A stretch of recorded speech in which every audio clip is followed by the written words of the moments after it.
interesting stories from our personal life. All right, Donald. So just Jim and Ross, you're not going up today? No? Okay. So Donald is going to be our last storyteller. Come on up, Donald. What you got for us? What you got to tell us about Donald? Hey. Let's come to life. Let's come to life. How's it going? All right, Donald's here for Donald. Donald. Thank you. All right, here you go, Donald. What you tell us about? All right, how you doing, man? First of all, I want to say thank you very much. God bless you. Thanks for coming out. Bye. Now we don't need more than that. Well, you know I'm a shy guy. I'm scared of the mic. Anyway, I want to start out, first of all, saying good evening to everyone. I won't hold you long. I want to take a nod, if I can, to Miss Wanda Stewart here. Everybody, please, let's give her a round of applause. Wanda Stewart and I, we go way back. So far back, I had black hair. Yes, and we've done a lot of remarkable projects together in St. Petersburg. We did a lot of projects, some with par, etc., etc. So, God bless you. It's a pleasure. Thank you. I want to take up a few moments here. First of all, second, I want to recognize my guest, my beautiful sister, Darlene. Can you give her a round of applause? She's here from Baltimore, Maryland. And as a matter of fact, I know I'm going to get in trouble, but here it is. That young lady right there, she is I know I'm going to mess it up, not a housekeeper, but what is it? Care provider. Yes, she takes care of our wonderful senior citizens in the city of Baltimore. Right. I'm very proud of her, and I love her with all my heart. She knows that, even though she says I get on her last nerve. That's right. Before I leave Earth, you better believe me, I'm going to find that last nerve. But anyway, I just want to talk to you all about 50. 50. All right? 50 is 18 years behind me. 50 is 18 years behind me. 50 also marks 50 years in Tampa, Florida. I came to Tampa, Florida, October 16th, 1974, from the South Bronx, New York. Yo! When I came here, I'm gonna be honest with you, I was 17 years old. I had just gotten stabbed as a result of being in the gang, one of the most notorious gangs at the time, the Black Spades.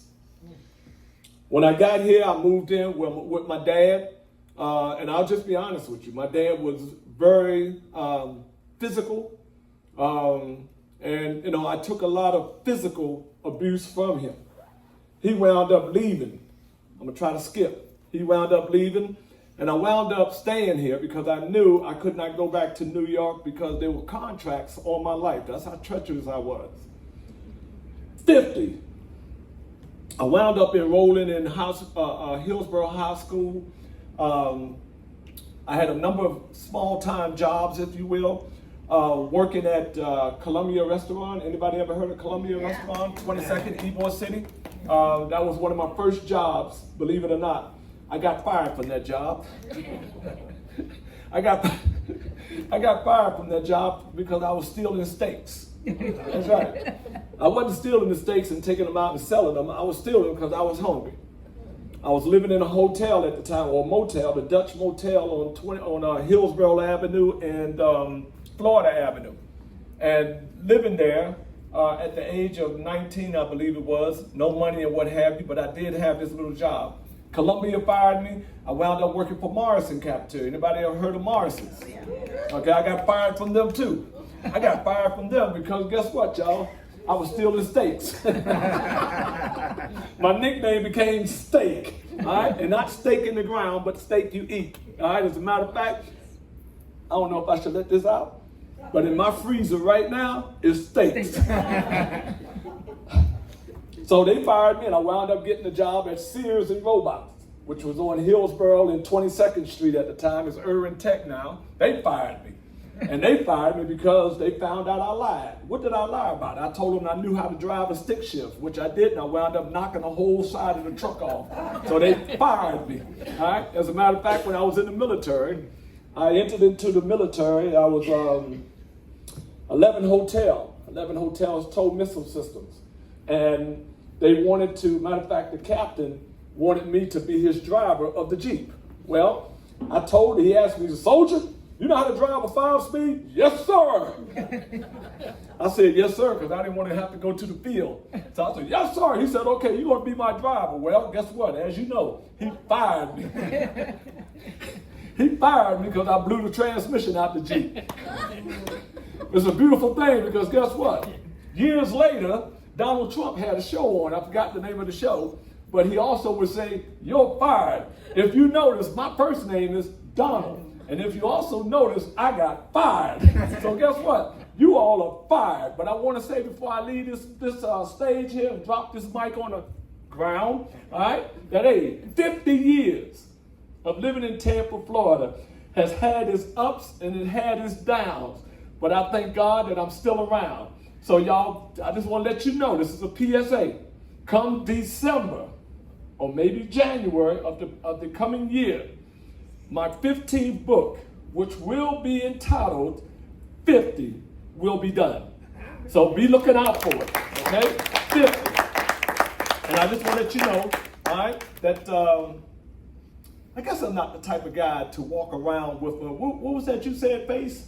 Resting bitch face. Well, I'm not a bitch, but I don't see myself walking around with a resting bastard face. How about that? Because I always seem to have a smile on my face, and I've always been thankful, despite where I come from, what I went through, to spread cheers around wherever I am. So let me leave you with this, all right? As a man thinketh, okay? Whatever you think about, it will have the tendency to crawl out of your face. So make sure your thoughts that you think are always, or at least 90% optimistic. Because if your thoughts are 90% optimistic, what will not crawl out your face, but maybe seep out your face, is joy, happiness, and the midst to say that, hey, I am a friend of the world. And when you tend to be a friend of the world, and when you walk in with a smile, guess what? The door not just opens for you, but it seems to fly open for you because somebody in that room see you coming and they know JOY is making an entrance. So please, get rid of all the sadness. Live your life in joy because you're still here. Peace. Oh, wait a minute. Sit down. I ain't finished yet. Sit down. I feel good. Tracy.